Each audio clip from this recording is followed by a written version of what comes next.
मी charger आल्यापासूनच मी गाई वाढवलं जास्त. पहिली फक्त आमच्या घरचे 2 गाई होते. थोडा मला महाग वाटलं सुरुवातीला. बरोबर आहे ना. एवढं महाग म्हणलं कसं काय आपल्याला परवडायचं. महागच आहे ते. हा तर ते महाग नाहीच आहे ते. असं कसं वाटतं ते मी ज्याने वापरलं ना त्याला ती महाग नाहीच आहे ती. का बरं? वापरणाऱ्याला महाग नाही वाटत, परंतु जो न वापरतोय त्याला मात्र महाग वाटत. सगळ्यात महत्वाचं म्हणजे गाईचा आजार पण कमी आहे. आमच्याकडे गाई सहसा आजारी पडत नाही. ही का म्हणे 6 महिन्याचा सव्वा लागलेला आहे. बरोबर. ती 5-6 लिटर येते आता. गाभण असतो एका वेळेला आणली कधी तुम्ही? एका वेळेला. बर 6 महिन्याची गाभण आहे. एका वेळेला 6 लिटर दूध देते. आणि आणली कधी तुम्ही ती? 1 वर्ष झाला तिला. 1 वर्ष झालं. मी तुमच्याकडे व्यालेली. हो आमच्याकडे.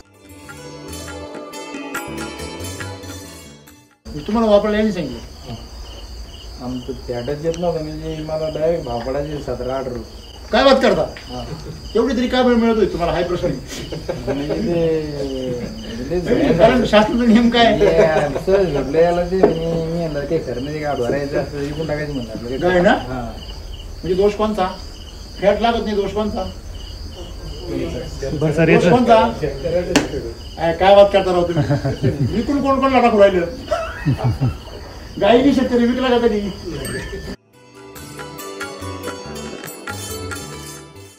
गिर गाई दूध काबर काढून घेत नाही. लक्षात ठेवा, सगळ्यात जिवंत आणि संवेदनशील जर कुठली गाय असेल तर ती गिर गाय. एकदम म्हणजे माणसाच्या जवळ बुद्धीची जी राहते ती गिर गाय राहते. गावठी गाय त्याच्या थोडीशी खालोखाल राहते आणि यांची बुद्धी तर पार अगदी नसले जमाय. बरोबर आहे ना? मग मुद्दा काय, ती गिर गाय एवढी संवेदनशील असते का जर तिच्या वासराला पुरेल एवढं दूध जर नसेल तर ती बिलकुल तुम्हाला सडाला हात लावून देणार नाही. गावठी गाय पण तशीच करते, पण तिचं प्रमाण जरा कमी. तिला काही घेणं नाही. तुम्ही खाली करा पहिली. हॅलो, बरोबर आहे ना? तिला लोट ओझं व्हायला राहतं. म्हणजे लक्षात घ्या, तुमच्या गिरगायांचं पोषण होत नव्हतं म्हणून तुमच्या गिरगाया तुम्हाला हात लावून देत नव्हत्या. त्याच्यामध्ये गिरगाईचा काही दोष नाही. आपण माणसं एवढे हुशार आहे, जनावराला दोष देऊन टाकले. 2 महिने दूध काढून देतो. बरोबर आहे ना? त्याला इतके सांगणार होते ते, अरे भाई मला काही हे होईना असतं. त्याला म्हणलं तू फक्त वापर म्हणा, अजून 15 दिवस वापर म्हणून. बरं सुरुवातीला मी त्यांना बकेट बळजबरी दिली. दुसऱ्या वेळी ते माझ्याकडे बळजबरी घ्यायला आली. त्याला म्हणलं तुम्ही घेऊ नका, मला कमी पडेल म्हणून. नाही मला द्या म्हणे. येईन तेव्हा मागू. मग येईनला सांगितलं, यांनी मागवलं. 1-2 बकेटे असल्यावर अगोदर स्टॉक मागून गेले. चांगले. आमच्याकडे बंद पडत नाही सर, 1 दिवस पण काढा नाही मला. आमच्याकडे स्टॉक कमी पडत नाही. गाय जर समजा सुदृढ असेल तर तिच्यावर कुठलाच रोग यायला ते भीतो झाला. म्हणजे गोचिड सुद्धा गाय जर कमजोर असली ना, तिला केस बिस वाढले तर आपोआप गोचिड त्याच्यामध्ये केसामध्ये लपतात. अरे बापरे, हे पा काय? अरे बोटन डायरेक्ट हे बघा ना तुम्ही, बोटन हे बघा. चहा पावडर बघा ना, हात लावून चहा पावडर जून पासून हे बा. वास घ्या, वास. शेणखताचा वास आहे का बघा बरं. आहे का? गांडूळ खाते का शेण? मग असं येते. मग बरं वरच्यावर काही खोल गेलो नाही आपण काही. तिथं कमी तिथं आम्ही. जिथं कमी आहे तिथं आम्ही. कमीला कमी नाही होऊन द्यायचं, वाढले पाहिजे म्हणून आम्ही हवे.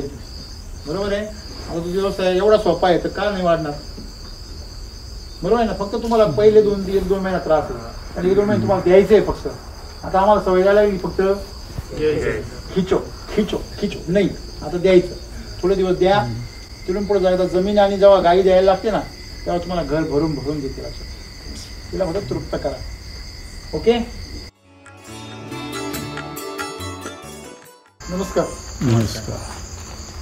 तुमचं नाव आणि पत्ता सांगा. मी स्वप्नील शिवाजी गावंडे, हां, राहणार चिटिंपळगाव, तालुका जिल्हा संभाजीनगर.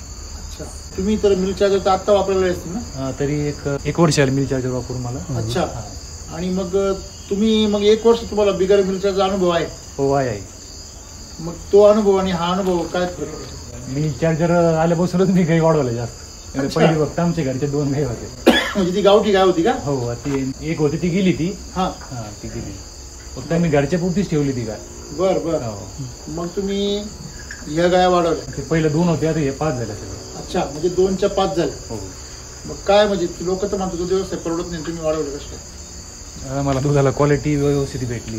का होतं? वाढीव झाली. जनरली आम्ही ज्या प्रतिक्रिया ऐकतो तरुण पिढीच्या, ते अशा आहे की दूध व्यवसाय परवडत नाही. तुम्हाला भाव नाही मिळाला तर नाहीच परवडत ना. बरोबर पण आहे. ते आता तो काय करतो की तो जागेवर दूध देतो हा आणि ते थोडंसं डेअरीच्या याच्यापेक्षा म्हणजे सरकारी जे आहे ते त्याच्यापेक्षा थोडेसे बरेच पैसे येतात त्याचे. जास्त पैसे. जास्त पैसे येतात. अच्छा, कसं आहे गणित मला सांगा ना थोडंसं.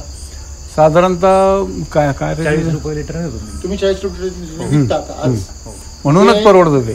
तुम्ही जेव्हा रेट वाढले होते तेव्हा 40 रुपयांनीच विकायचे. तेव्हा 36 रुपये. 36-37 रुपये. आता 40 रुपयांनी विकतात. म्हणजे जेव्हा बाकीच्यांचे रेट किती होते? त्यावेळेस 30 होते. 30 पर्यंत होते समजा. अच्छा, तेव्हा तुम्ही 36 36 होते. आज रेट किती मार्केटमध्ये? आता 30 गव्हर्नमेंटचे 30 चालू आहे. 30 चालू आहे. पर्यंत. तुम्ही किती विकता? 40 रुपये. बरं, हे 10 रुपये extra तुम्हाला कशाच्या याच्यावर मिळतात? हे दुधाची दूध क्वालिटीचं हम्म. क्वालिटीचं दूध बरं निर्भेळ म्हणजे एकही थेंब पाणी टाकत नाही. बरं. हा. गाईने आणि पाणी दुसरी पिलं गोष्ट तर- त्याची ते सॉइल चार्जरमुळं गाईने जास्त पाणी पिलं तर? हा गाईने जास्त पाणी पिलं तर? ते पाणी पिलं तरी होत नाही ना. आम्ही नाही पित ना पाणी. तुम्ही पाजीत नाही. पाजीत नाही त्याच्यामुळे जास्त. काय पिलं तेवढी पिऊन देतात. थोडक्यात मला सांगायचं आहे की फॅट जे आहे, फॅट तुमचं स्टेबल राहतं. हो. किती असतं फॅट? फॅट तर नाही काढत ते तसं डिग्रीवर घेतात ते. असेल ना लक्षात? 30 पर्यंत राहते डिग्री. डिग्री. प्रतिबला जातं त्याच्यामुळे ते फॅट नाही काढत इथं फॅटवर नाही घेत. कामच नाही. अच्छा. हो.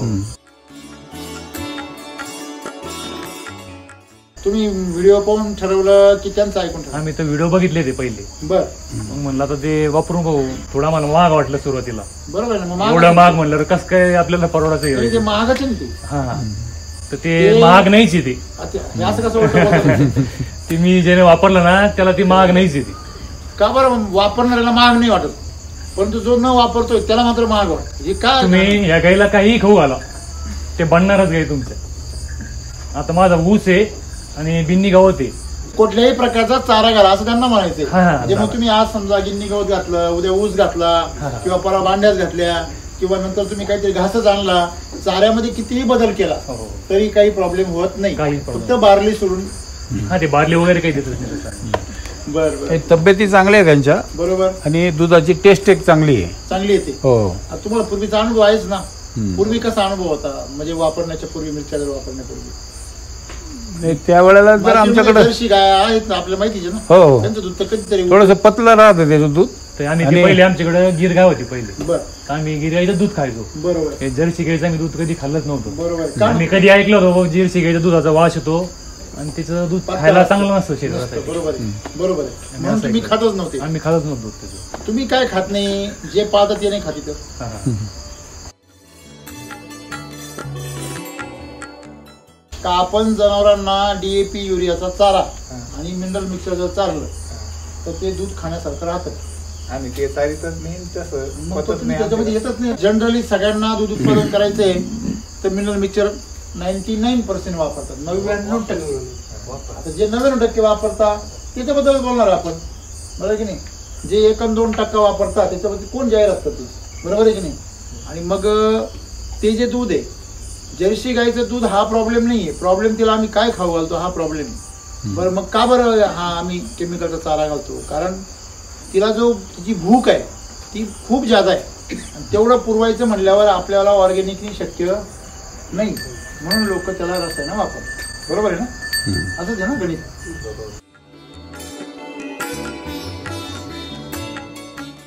आता तुम्ही म्हणता की मला आता परवडते, तर त्या परवडण्यामागे एक बाजार वाढले, अजून काय काय फॅक्टरी असतील तुम्हाला असं वाटतं की तुम्हाला ते स्वस्त वाटतं? मी विचार हे त्याच्यामध्ये सगळ्यात महत्वाचं म्हणजे गाईचा आजार पण कमी आहे. आमच्याकडे गाई सहसा आजारी पडत नाही.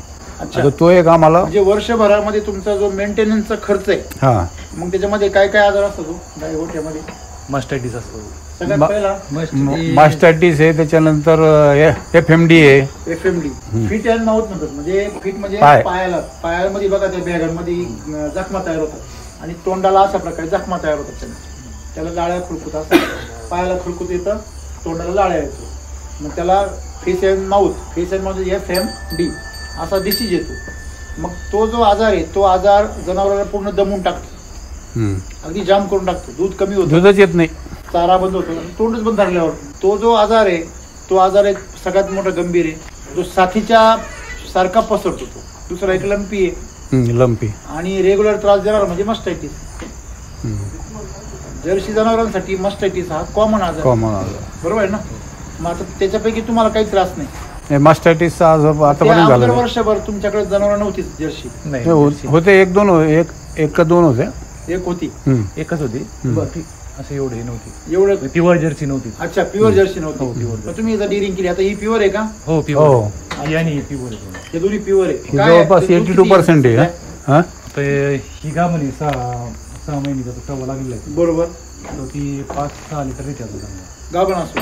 एका वेळेला आणली कधी तुम्ही? एका वेळेला. एका वेळेला. बर, 6 महिन्याची गाभण आहे, हो. एका वेळेला 6 लिटर दूध देते. हो. आणि आणली कधी तुम्ही ती? 1 वर्ष झाला तिला. 1 वर्ष झालं.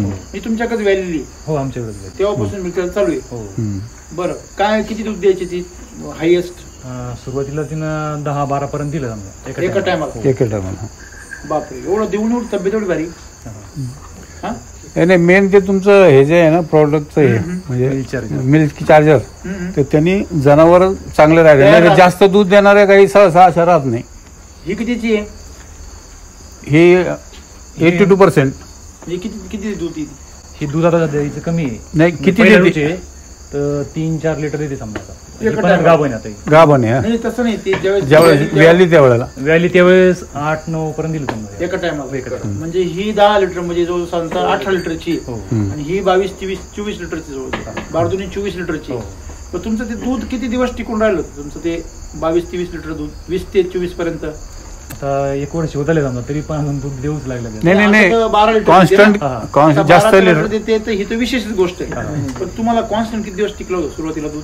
जोपर्यंत गाभण होतो तोपर्यंत तिनं 10-11 3 महिने. हो, जास्त 3 महिन्यापेक्षा जास्त. मग भरल्यानंतर त्याच्यापेक्षा जास्त दिलं तुम्हाला? नाही, म्हणजे दिवस जास्त दिले. 4-5 महिने 4-5 महिन्यापर्यंत दिलं. हो. दूध कधीपासून कमी पडतं? 4 महिन्यानंतर काही 3-4 महिन्यानंतर कमी जरी पडते. तुम्ही नाही भरली, बघा बरं मी काय म्हणतो, जरी तुम्ही नाही भरली तरी काही दिवसानंतर दूध आपोआप कमी पडतं. बरोबर आहे? 4 महिने. बरोबर आहे ना?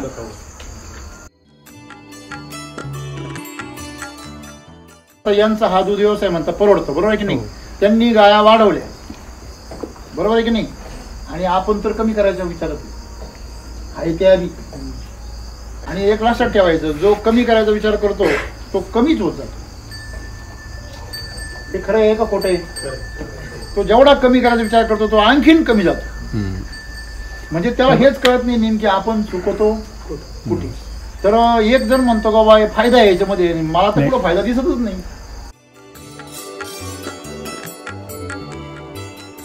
की दूध व्यवसायामध्ये त्याला द्यायचं जे इनपुट आहे किंवा त्याला चारा देणं आहे, बरोबर आहे, त्या गाईला खाद्य देणं आहे, तिच्या आजारपणा काढणं आहे, परत ह्या सगळ्या गोष्टी करून ती वेळेवर गाभ धरणं आहे, ह्या सगळ्या गोष्टी जर तुमच्याकडनं व्यवस्थापनामध्ये अभ्यास असेल तर तुम्हाला तो व्यवसाय परवडल्याशिवाय राहणार नाही. पण तुम्ही त्याच्यामध्ये ज्या गोष्टी तुमच्या समजा उदाहरणार्थ शेण आहे, तुमच्या शेण हे खरं प्रोडक्शन आहे गायींचं, म्हणूनच आम्ही जास्त त्याच्यावर लक्ष दिलं. बरोबर आहे? हो. आणि शेतकरी लक्ष कशावर देऊ राहिले? दुधावर.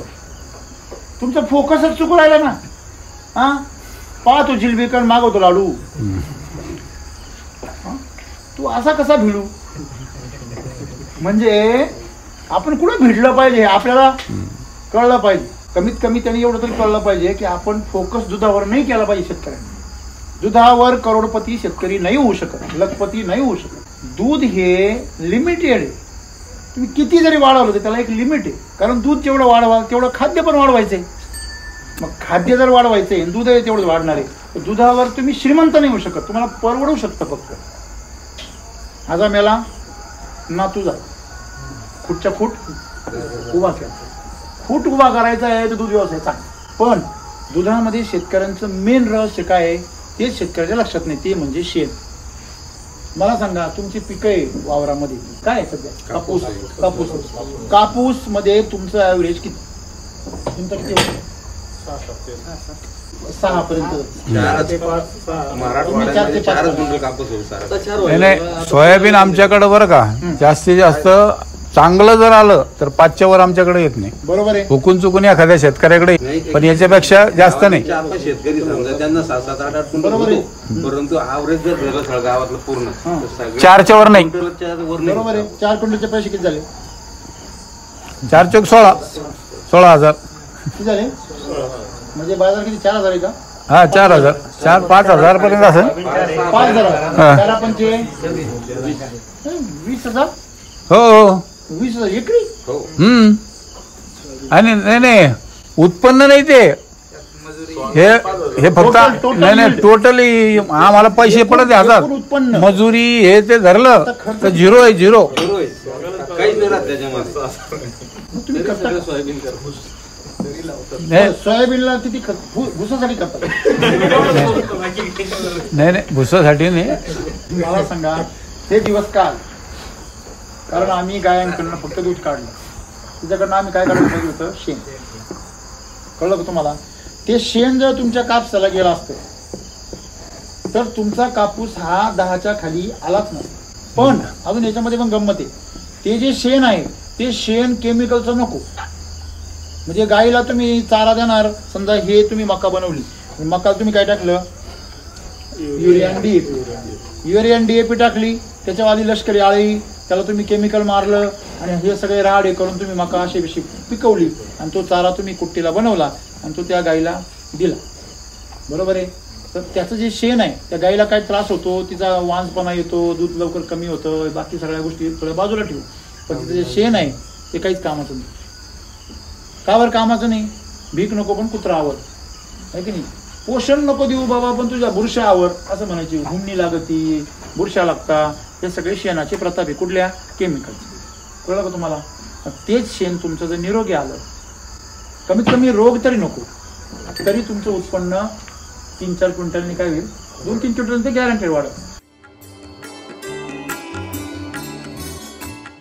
तुम्ही जर मिल्क चार्जर वापरलं आणि चाऱ्याला बी तुम्ही जर आपलं SSM वापरलं, वैदिकचं सम्राट शक्ती मिळालं, तर तुमच्या चाऱ्याचं उत्पन्न वाढेल. आता तुमच्याकडे ऍव्हरेज माझ्या मते किती मका होते ना तुमच्याकडे? किती होते? काय झालं? 20 क्विंटल 15-20 क्विंटल पर्यंत येतं. बरोबर आहे. आता इथं मागच्या पट्ट्यात गेले तुम्ही, इकडं कुठे? फुलांबरीकडं. तिकडे जास्त आहे, तिकडे 35-40 होतं. बरोबर आहे.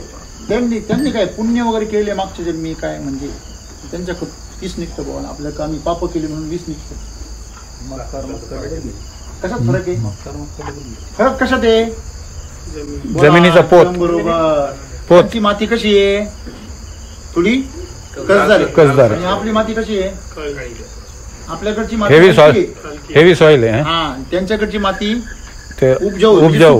सुपीक. सेंद्रिय कर्ब जर मोजला तर त्याचा सेंद्रिय कर्ब म्हणजे कस हा तुमच्यापेक्षा कमीत कमी 1.5 किंवा दुप्पट सापला. तुमचा जर समजा 0.7 असेल तर त्यांचा 1 असेल. तुमचा 0.5 असेल तर त्यांचा 7 असेल. 0.7. बरोबर आहे. मग आता मला सांगा, सेंद्रिय कर्ब म्हणजे कस, जमिनीचा कस जास्त असेल तर तुम्हाला उत्पादन सुद्धा जास्त. बस. म्हणजे तुम्ही जर जमिनीचा कस वाढवला तर तुमचं पण 30 निघा. काय जादू आहे त्याच्यामध्ये एवढी? मुद्दा क्लिअर झाला. मग जमिनीचा कस वाढवण्याचा मार्ग काय? शेणखत. ते आम्ही नासवलं. कळतं की तुम्हाला? म्हणजे तुम्ही जर शेणखतावर फोकस केला तर तुम्ही जर 5 क्विंटलचे जर 10 क्विंटलवर गेले तर 5 क्विंटल कापसाचे 25,000 रुपये झाले. किती झाले? 25,000. तुम्हाला 25,000पैकी 5,000च खर्च करायचा चाऱ्यावर. बरोबर आहे. त्यात तुमचं पण हे पण वाढणार आहे. काय? 10 क्विंटल मका वाढणार, किंवा तुमचं सोयाबीन तुम्ही म्हटले मागाशी किती? 5 म्हटले ना तुम्ही? 5 ते 11. हा, 11चं 15 वर जाईल. काय? सोयाबीन. नुसतं आपलं SSM आणि ह्युमस गोल्ड एवढं जरी वापरलं तरी तुमची शेती क्रांती होऊन जाईल. क्रांती म्हणजे शक्ती सम्राट मिरॅकल आणि ह्युमस गोल्ड हे 4 दाणेदार खतं जरी वापरले तरी तुमच्या शेतीमध्ये क्रांती होऊन जाईल. चारा कशाचा आहे तुमचा? चारा हे नॉन केमिकल आहे. बघा, तुम्ही केमिकल वापरत नाही, ठीक आहे, पण त्याला खायला काय घालता?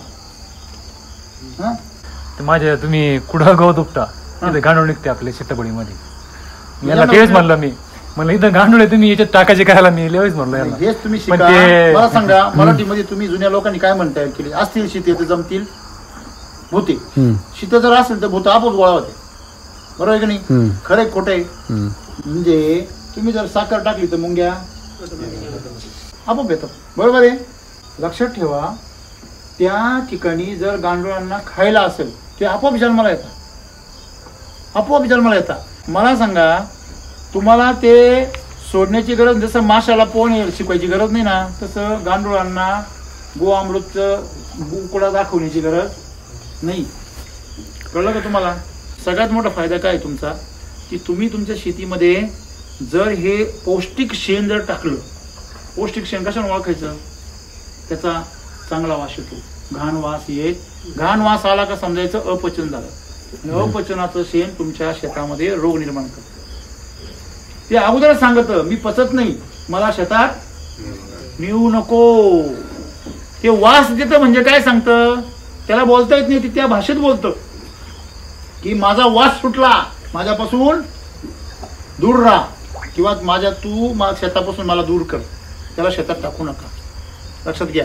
तुमच्या बागेला कीड लागती कपासला ती कपास सांगती मी विकायच्या लायकीची नाही तू मला विकू नको. पण आम्ही काय करतो किडीला मागितो.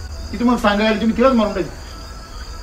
आपण रावण झालो ना. मग रावण नाही का जेवढे दूत आले त्याला सांगायला का बाबा तू सीता परत करून टाक कशाला उगाच युद्ध काला करतो आहे की नाही? तर जेवढे सांगायला गेले तेवढ्या त्यांनी काय केलं शिक्षा करायचा प्रयत्न केला. घेतली जाळून लंका. आम्ही काय केलं आमची शेत म्हणजे आमची लंकाच आहे ना आहे का नाही? रावण काही पापी नव्हता. बुद्धिमान प्रचंड पंडित माणूस होता तो. त्याला काय असं वाईट माणूस नव्हता तो. पण फक्त अहंकारामुळे घ्या वासनेमुळे घ्या गेला का नाही? आम्हाला पण वास नाही ना काय फुकट आलं पाहिजे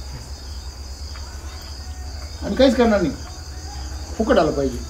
लक्ष्मी येते त्यासाठी काहीतरी करा ना. म्हणजे मातीमध्ये तुम्ही जर अमृत पेरलं तर माती तुम्हाला अमृत देणार. मातीत तुम्ही विष पेरलं तर माती काय पिकवणार? विष. आणि ते विष खायला हे रोग आणि किडी येतात. हे लक्षात ठेवा. डुकराला कधी असं चांगलं आवडलंय का? माशी कधी ताज्या आहारावर बसती का?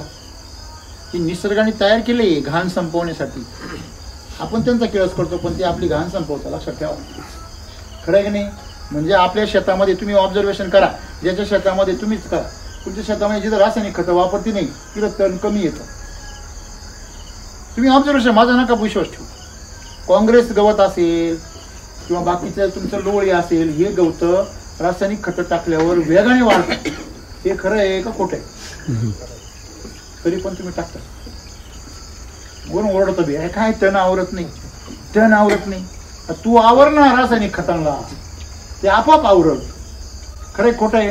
म्हणजे शेतकऱ्यांनी हे फोकस केला पाहिजे की आपल्याला काय केलं पाहिजे जनावरं सांभाळायचे तर शेणखतासाठी सांभाळायचे. शेणखत तयार करायचं ते प्युअर तयार करायचं.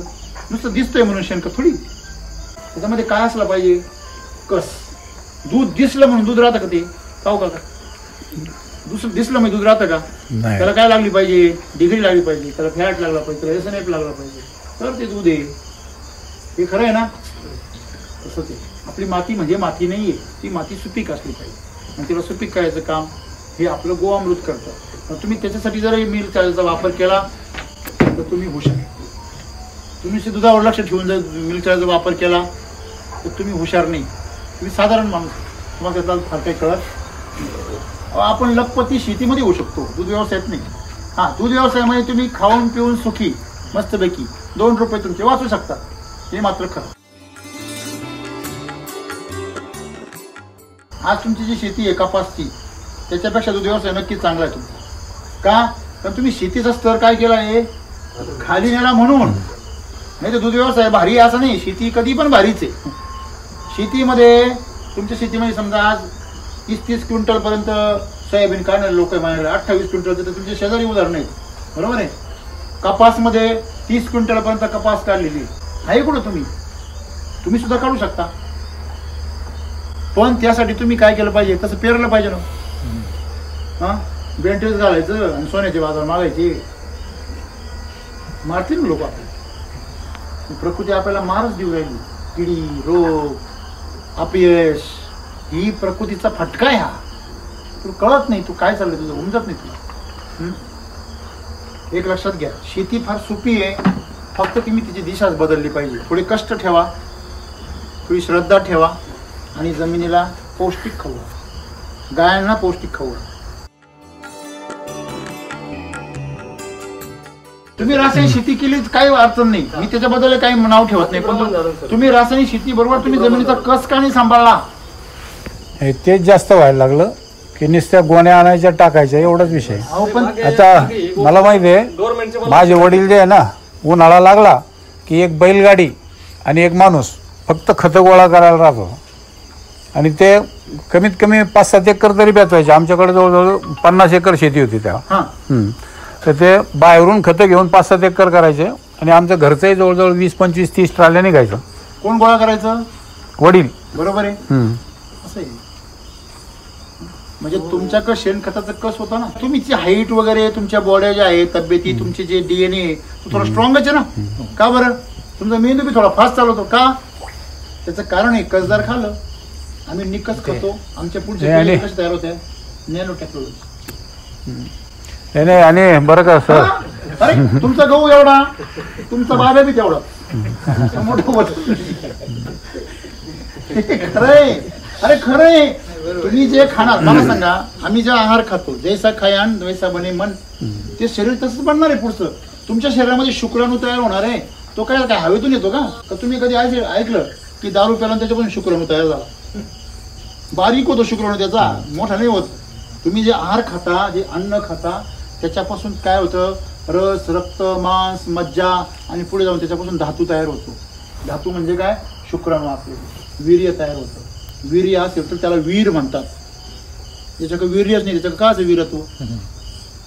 ज्यांनी ब्रह्मचर्य म्हणून वीर्य सांभाळून ठेवलं, त्याच्याकडे वीर शरीरात, तो वीर्य त्याच्यात साचवतेची ताकद वाढते आणि तो काहीतरी गाजवतो पराक्रम. बरोबर आहे की नाही? हे निसर्गामध्ये सर्वात महत्वपूर्ण ताकद आहे आपली. ही ताकद आपल्या अन्नातून. जर अन्न निकस असेल तर तुमचं, आजकाल बघा परिस्थिती आहे, लग्न झालं पोरांचे, डॉक्टरकडे जातात, वर्षभर काहीच होत नाही, डॉक्टर म्हणतात तुमच्या शुक्राणूमध्ये ताकद नाही. म्हणून आपण आपल्या आहाराची किती काळजी घेतली पाहिजे. या गायांचं तेच आहे ना. काय वेगळं? ही गायी तुमची माझावर येत नाही म्हणजे काय? तिला गर्भ तयार करण्यासाठी आवश्यक असलेलं स्टोरेज तयार होत नाही. म्हणजे आज ह्या भेटीमध्ये तुमच्याकडून आम्हाला काय शिकायला भेटलं? जो वापरत नाही त्याला मिल्क चार्जर महाग आहे, आणि जो वापरतो व्यवस्थित सातत्याने, सगळ्यात महत्वाचा विषय आहे की नाही? हो सर. त्यासाठी काय आहे? स्वस्त आहे. स्वस्त आहे. तुम्ही कुठलीही तंत्रज्ञान घेतलं, त्या तंत्रज्ञानाचं जे बेसिक गोष्टी त्या केल्याच पाहिजे. समजा तुम्हाला मिल्क चार्जर वापरायचं ना, एका गायीला कमीत कमी 5 किलो चारायची तयारी ठेवा. का बरं असं? कारण तिच्यामध्ये ओरिजिनल ताकद आल्याशिवाय तुम्हाला रिझल्टच दिसणार. मिल्क चार्जर तुम्ही फसवणूक कराल, मिल्क चार्जर फसवणूक करणार नाही. तुम्ही स्वतःला फसवाल, हे काय रिझल्ट नाही याच्यामध्ये, पण मिल्क चार्जर नाही फसवणार. जोपर्यंत तिचा कस भरून निघत नाही तोपर्यंत तुम्हाला रिझल्टच दिसणार नाही. पहिलं शेण बदलल, थोडी कातडी बदलल. लोकांना विचारलं का, सर महिना झाला तुमचं मिल्क चार्जर वापरतो, काहीच फरक नाही हो. म्हटलं काहीच फरक नाही. म्हणलं शेण, हां शेण झालंय घट. बरं म्हणलं कातडी, हां गाई बी समकायला लागली. मग फरक नाही, मग दूध नाही वाढलं हो. मला सांगा, 30,000ची गाई जर 40,000ची झाली तुझी, ती का विकायला थोडीच काढणार आहे आता. पण 40,000 झाली ना ती, याचा अर्थ ती पुढच्या वेताला दूध सुद्धा कसं देईल? चांगलं देईल. पण आम्हाला इथं काय दम नाही. श्रद्धा ठेवा. कुठलंही काम करताना श्रद्धा ठेवा आणि सातत्य ठेवण्यासाठी सबुरी ठेवा. बरोबर आहे का? चुकीचं आहे हे कळणं गरजेचं आहे. हे जर केलं, तुम्ही आधी द्यायला शिका. कोणाला? आज तुम्ही या गायांना दिलं वर्षभर म्हणून छाती टोकपणे उभे, एकदम बिंदास उभे, टेन्शन नाही काही. असं नाही का मग आतून 1000 रुपये दिले या साहेबांनी आणि बोला. 1000 रुपयाची ताकद अशी राहते, असं बोलतो माणूस. ज्यांनी पैसे येऊन मतदान करेल ना, ते काही माझंच राहतं आणि ते पिऊनच पडेल राहतो कुठे. ते कधीच छाती टोकपणे असं गावात येत नाही, हा आपला पक्ष आला बरं का, असं कधीच नाही येणार. नजरेला नजर मिळवत कधीच नाही मिळू शकत तो. नाही सोपं गाणी जरा. त्याच्यामुळे जीवन जगण्याची कला शिका. एकदम सिंपल आहे. तुम्ही जर गाईला दिलं, गाई तुम्हाला देणार, आणि तुम्ही जे गाईला देणार ना तेच गाई तुम्हाला देणार, हे लक्षात ठेवा. तुम्ही तिला अमृत द्या, ती तुम्हाला अमृत देणार. तुम्ही तिला विष द्या, ती तुम्हाला लंपी देणार, हे फिंबडी देणार, हां मस्टॅटीस देणार. जेवढे तुम्ही कमावले ना तेवढी तुम्ही मेडिकल वाल्याला नेऊन देणार, डॉक्टरला नेऊन देणार. तुम्ही जगले कोणासाठी? कोणासाठी? अरे वा, काय वाजवलं पाहिजे. त्यांचे संसार तुम्ही चालवता. हिला जागवा ना, कोणाला जागवा? हिला जागवा, आहे का नाही? हिला जागवा, ती मेडिकल वाल्याला पण जगली. कशी? त्याच्याकडून तुम्ही बाकीच्या गोष्टी आणा, खुराक बिराक, त्याला म्हणून ठेव बाबा खुराक, तुझ्या खुराक आता लक्षामध्ये.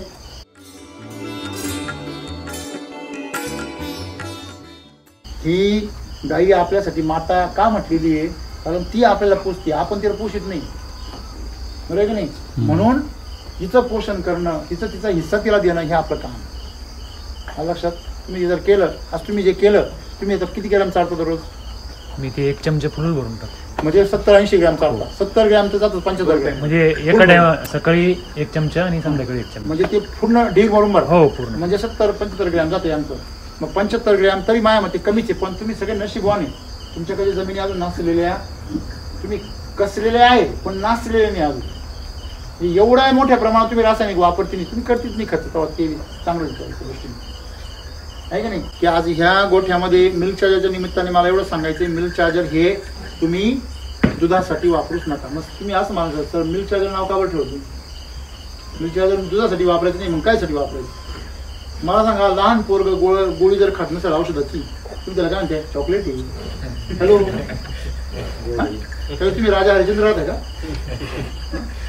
लक्षात ठेवा, तुमचं प्रेम आहे त्या मुलावरती आणि ते लवकर बरं व्हावं, आणि म्हणून त्यांनी ते खावं, ही तुमची काय राहते इच्छा. म्हणून तुम्ही सगळ्यांनी शेतकऱ्यांनी याचं काय आकर्षित व्हावं, ते वापरावं, म्हणून त्याचं नाव मिल्क चार्जर आहे. पण त्याचं खरं नाव त्या जनावरांची आरोग्य सांभाळणे, पचनक्रिया सांभाळणे. आणि तुम्ही जो चारा टाकता, हे म्हणले ते एकदम परफेक्ट आहे. तुम्ही जो चारा टाकता तो चारा 100% पचवण्याचं काम करतो. चुकून तुमच्याकडनं चुकीचा चारा जरी गेला तरी तो चारा सुद्धा, खराब चारा बाहेर जातो, चांगला चारा पचून जायला लागू होतो. ही ताकद येते लक्षामध्ये. दुसरी गोष्ट, तुमचं शेण चांगलं येतं, बरोबर आहे. आता ही गाई पण, तिला किती विश्वास आहे माझ्यावर, पण किती विश्वास आहे. इथं जाऊन तिचं खायचं काम चालू केलं तिने.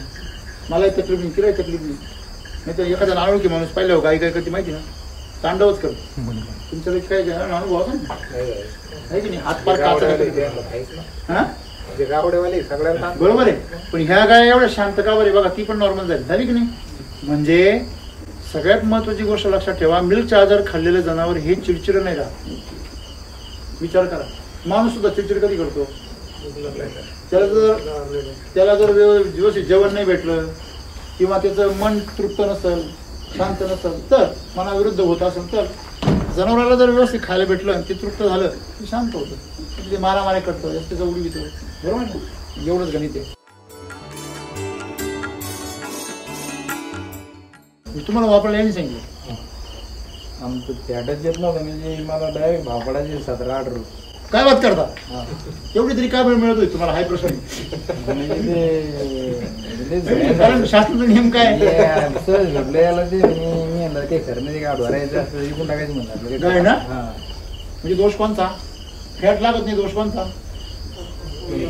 दोष कोणता? काय बात करता राहू तुम्ही? विकून कोण कोण टाकू राहिलं? गाईनी शेतकरी विकला का कधी? हॅलो, नाही साधं केलं नाही. पहिली एक बकेट झाली, म्हणजे वाढा लागला थोडा थोडा, दुसऱ्या बकेट मी आता तरी सर त्याला सांगणार आहे. आणि त्याचं काय खरं आहे, तू मिनरल मिक्सचर वापर म्हणे, दोघं तिघं म्हणे. मी याला म्हणलं, बाबा तू काय कर बघत, मी सुट्टी म्हणलं माझी बकेट घेऊन जा म्हणे. एवढ्या वर्ष तुम्ही मिनरल मिक्सचर वाल्यांचंच ऐकलं ना? नाही, गावड्या माझ्याकडे पाहिले गिरगावड्या बर, गिरगावड दूध काढून देत होते म्हणून मी ऐकल्या.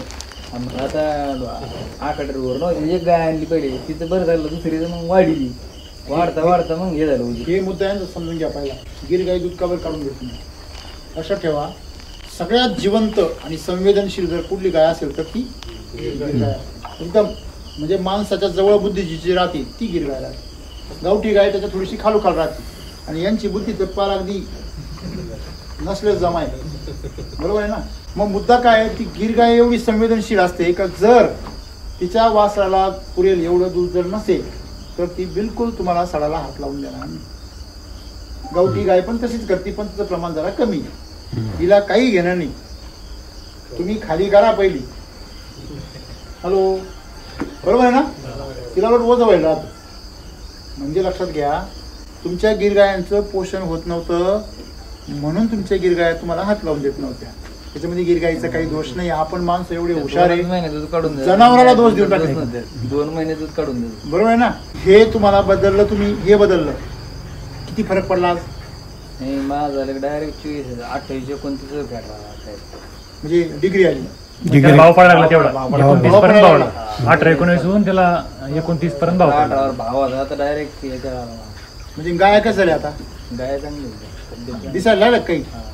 पहिले काय दिसायचे? पहिली मला 8 दिवस झाले का डॉक्टर बाला गेली.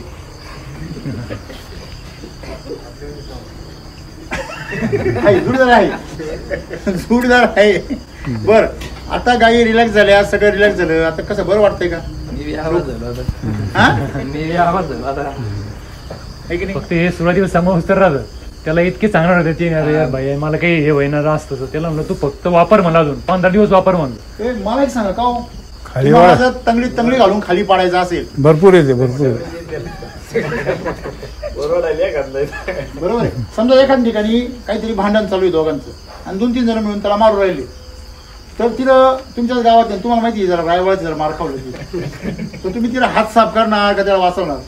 हात साफ करणं. बरोबर आहे. मग मला सांगायचं काय आहे की या ठिकाणी आज लोक तुम्हाला खाली ओढायचा प्रयत्न करतात. जास्त लोक जर प्रयत्न करतील समजून घ्यायचं खाली ओढायचा कार्यक्रम. बरोबर आहे. म्हणजे जो तुम्हाला अनुभव नाही त्याच्याबद्दल जर कोणी सल्ले देत असेल, समजा त्यांनी कधी मिक्सर वापरलंच नाही, ते जर तुम्हाला सल्ले देत असतील तर ते आपण ऐकले पाहिजे का? ते वापरते मिनरल मिक्सर आणि सल्ले देते मिल्क चार्जर.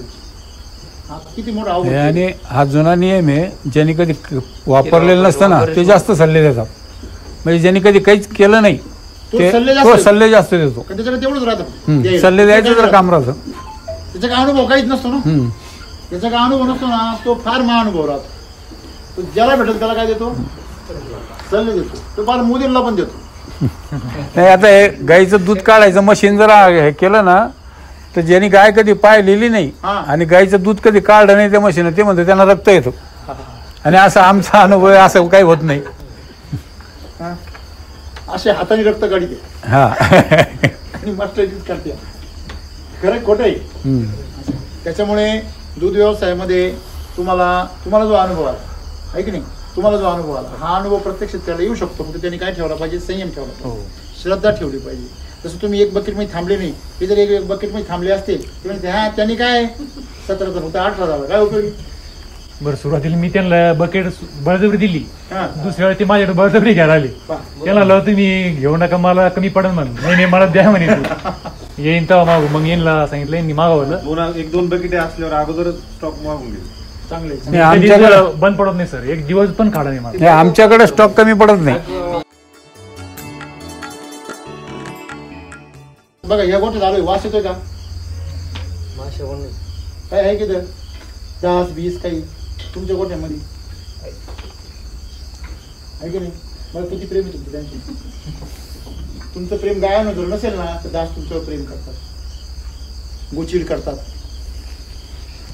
तुम्ही जर नाही प्रेम केलं ना मग गोचिड सर यांच्या जर गोचिड होते बरं का. गोचिडे गेले का? आपोआप गेले. औषध मारू मारू बेजार. आणि आता सुंटी वाचून खोकला कसं काय गेला? गोचिड न औषध मारता कशा गेल्या? गायची तब्येत लावलंच नाही, कधीच नाही लावलं. आणि वर्ष झालं मला, जसे आणले तसे लावलंच नाही त्याला. गाय जर समजा सुदृढ असेल तर तिच्यावर कुठलाच रोग यायला ते भीतो झाला. म्हणजे गोचिड सुद्धा गाय जर कमजोर असली ना, तिला केस बिस वाढले तर आपोआप गोचिड त्याच्यामध्ये केसामध्ये लपतात. पूर्वी आपण लहान होतो, तुम्ही चांगला आठवता, एक 20-30 वर्षापूर्वी पोरांना होत नव्हतं, आपल्याला वयच नव्हतं. वाचत होता ना, आता काय नाही पोरांना होती.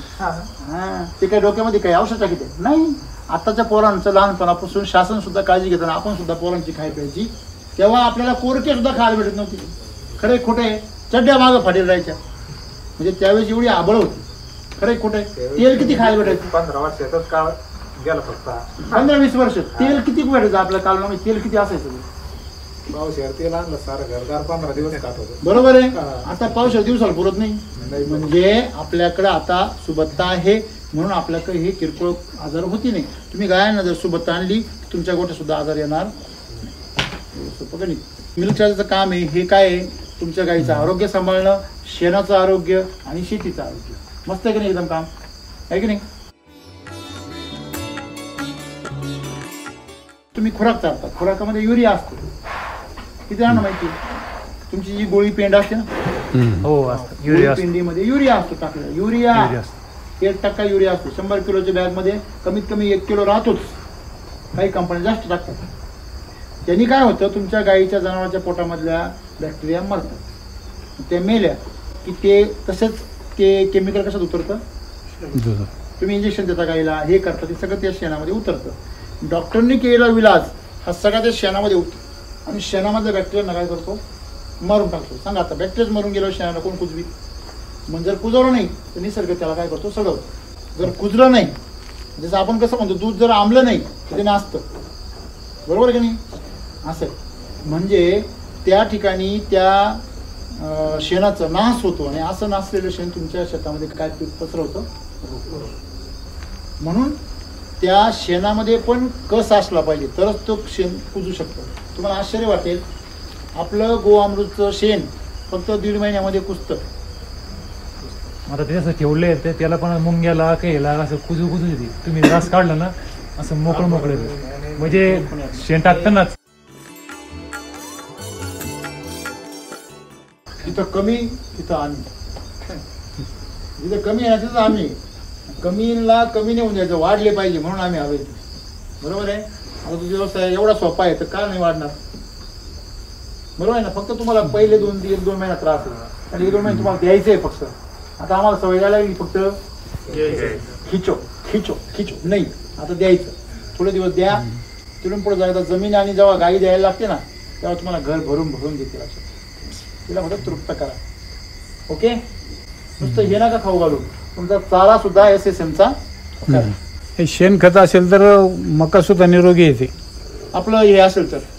त्याच्यामध्ये SSM टाका. SSM बद्दल अजिबात आळस करू नका. तुमचा नंबर सांगा. मी स्वप्नील गावंडे. थोडं मोठे सांगा. मी स्वप्नील गावंडे. नंबर 9764 0111 57. माझं नाव प्रवीण प्रल्हाद पवार. माझा मोबाईल नंबर 75 16 07 27. चला. अरे बापरे, हे पा काय? अरे बोटन डायरेक्ट गांडोळ झाले वाटतं. हे बघा ना तुम्ही, बोटन हे बघा. हा, चहा पावडर बघा ना, हात लावून चहा पावडर. जून पासूनच हे बा, वास घ्या, वास. शेणखताचा वास आहे का बघा बरं. आहे का? गांडूळ खाते का शेणखत? मग असं आहे ते. मग बरं, वरच्या बाजूला काही खोल गेलो नाही आपण काही. बरं का, या वर्षी म्हणजे मागच्या वर्षी आम्ही 40 ट्राल्या शेणखत विकत घेतलं होतं. 2 प्लॉट आहे आमच्याकडे. या वर्षी फक्त 20 ट्राल्या घेतलं. बर. आणि 20 ट्राल्या घरच्या निघाल्या. बर. 18 ट्राल्या निघाल्या का? याच्यावर काय टाकेल तुम्ही? शेणखतावर कृषी अमृत टाकेल? तुम्ही मिल्क चार्जर दिला का नाही? Milk charger. हो. आणि तुम्ही RNPA चा चारा देता का नाही? ते समजा SSM चा चारा दिला तर त्यांनी त्याची ताकद ऑलरेडी तयार होते ना. इकडे मागं बघा, हे तण बघा सुद्धा किती ताकद आहे बघा याच्यावर. आहे का? हे कलर बांधले. हे बघा, मुळ्या पाहिजे आहे की नाही? जुन्या काळासारखं. मग तुमचं पीक कसं येईल बघा तुम्ही अंदाज. आता तण नाही बरं का, हे जे आहे ना, ही औषधी वनस्पती आहे.